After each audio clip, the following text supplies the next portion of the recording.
Part 2, Ashley has just realized that her fiance might be a catfish and he might be bugging her phone. Great. So instead of telling him everything she's figured out, she decides that she's just gonna break up with him without that explanation. You don't owe anyone an explanation, mind you. A week before, he'd actually said something terrible to her that actually makes me so upset. He said, "It's no wonder that you keep attracting addicts. You have to be an addict in order to be with you." I know we all say things that we don't mean in fights, but if anyone says anything like this to you, it is cruel. It is manipulative. It is enough of a reason to leave, let alone all the other stuff. And I think we're always waiting for physical violence to call it abuse. And yeah, it makes me really upset. Psychological abuse, this is an example of that. Anyway, the only good thing about him saying that is that she wanted to use it as her excuse for breaking up with him. Her family gathers around her that night. She's seeing him tomorrow and she's going to do it tomorrow. So her dad literally calls someone in to change the locks. They're ready to get him out of her life. Her mom, her femtuition is on fire and she wants to investigate Kyle a little bit more, see what else he's lying about. So she's like, you know what, your engagement ring,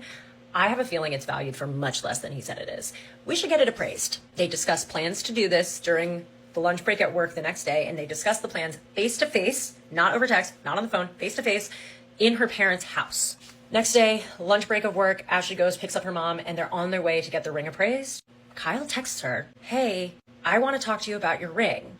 I think you need to get it appraised." What? How does he even know? Then her mom starts getting a bunch of calls from an unknown number, but no one's on the line. So this dude's panicking. That's what's happening. They both turn off their phones. Smart move. And they go and get the ring appraised. Correct. It is much less than he said. She drops her mom back off. She goes back to work. And then one of her old family friends calls her, just an old college friend, is like, "Hey, what's up? I want to catch up." And she's like, "Girl, I have tea, but I can't talk right now. I will call you back later." Then her mom calls her and is like, "You need to stop using your phone. You need to call me from your work phone." Calls from the work phone. "Your friend just got a call from Kyle right after she got off with you. How did he have her number? How did he know?"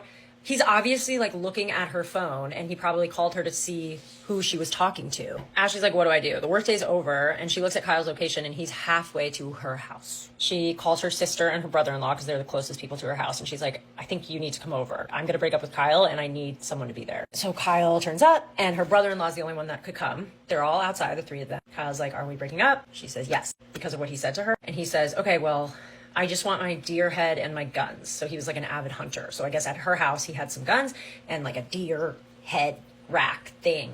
Do I look like I've hunted? I don't know. She says, "Okay, I'll go inside and get it for you." She goes inside. She gets one of the things, but she has to do 2 trips. She goes out, puts it in the truck. Then she goes back inside, gets the other deer head. Kyle runs inside and runs up the stairs, bursts through the door. Ashley turns around. She's holding the deer head. He's holding a gun. Where's Ashley's brother-in-law, you may ask? Because that's what I asked. Oh, he just was outside. He hadn't been filled in on all the details of Kyle's mania. So he was maybe they're just having an emotional breakup conversation. Understatement of the century. Ashley goes into survival mode and she starts thinking about what she's going to do. Slowing down time almost to go through how am I going to protect myself? How am I going to get away? He starts walking toward her. She's white knuckling the deer head. It's kind of her only defense. And then her brother-in-law comes in. Thank goodness. Kyle just goes from red to white. His demeanor totally changes because he could take on her, but he couldn't take her on when her brother-in-law was there. And that shift in his demeanor is scary to me. They go outside, put the stuff in his truck. He's like, "I will always love you." And she's like, "You gotta go." So he leaves. Given an hour and he's already texting her. And I literally have the receipts from Ashley. I have the exact text he sent. So he's then said, "I'll always love you no matter what happened between us. I wish you the best." And she said, "I want the same for you." He said, "Oh, don't worry. I'll get what I wanted soon." She said, "What does that mean?" He said, "Nothing. I've reached my point. Enough is enough of anything. Contentment will forever continue to escape me. I'm tired of dealing with it. I appreciate everything you did for me. You know I did the best I could." So Ashley calls his sister because that sounds like a goodbye text. His sister hears her out and then says, "I thought he'd gotten better." Next thing you know, she is getting a call from Kyle's father. Kyle's now in the hospital because he OD'd. He's alive, but he'll be in the hospital for a while. Now, it's tricky to talk about this because it's terrible that he overdosed, but people really can use threats like this in relationships to manipulate you. Unfortunately, I've heard about it many times. And in this case, her specific pain point and trigger point was addiction and overdose. Her biggest fear in her last relationship was finding out that he had overdosed. I'm gonna go out on a limb and say that Kyle was using that to gain sympathy and hopefully get her back. I'm glad he was okay, but I'm kind of disgusted. She didn't go for it. She actually kind of felt a little relieved because while he's in the hospital, he can't get to her. She decides to take the time to regroup and go stay with her parents. She puts her dogs up and boards them, and she's gonna stay there for a few days. Her dogs are her world, and if you're a dog person, even if you're not, you get it. Nothing happens to the dogs, I'm gonna tell you that, but there is some dog stuff. Like, he uses the dogs for emotional manipulation, which prison. He deserves prison. She told the dog boarding place, I got a new phone. Oh yeah, she got a new phone.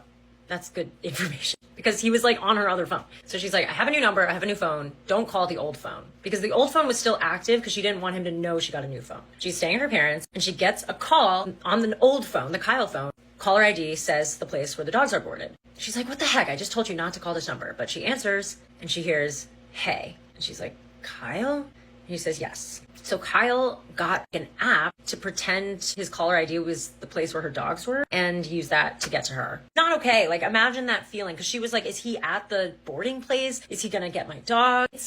She hangs up. He calls again. This time he makes it the hospital caller ID. And it's not like she can block him because he's using all these burner numbers, all these different numbers. So she's in touch with his sister trying to get all his clothes back, which is honestly sweet because I would have burned them. And she goes and meets his sister in person, worth noting. And she tells her everything. Pretty much the same story I've told you. And she says that the reason she didn't break up with him in the first place after the first few weeks of texting is because his dog died. Remember? His sister says, what dog? Yep, he made up the dog.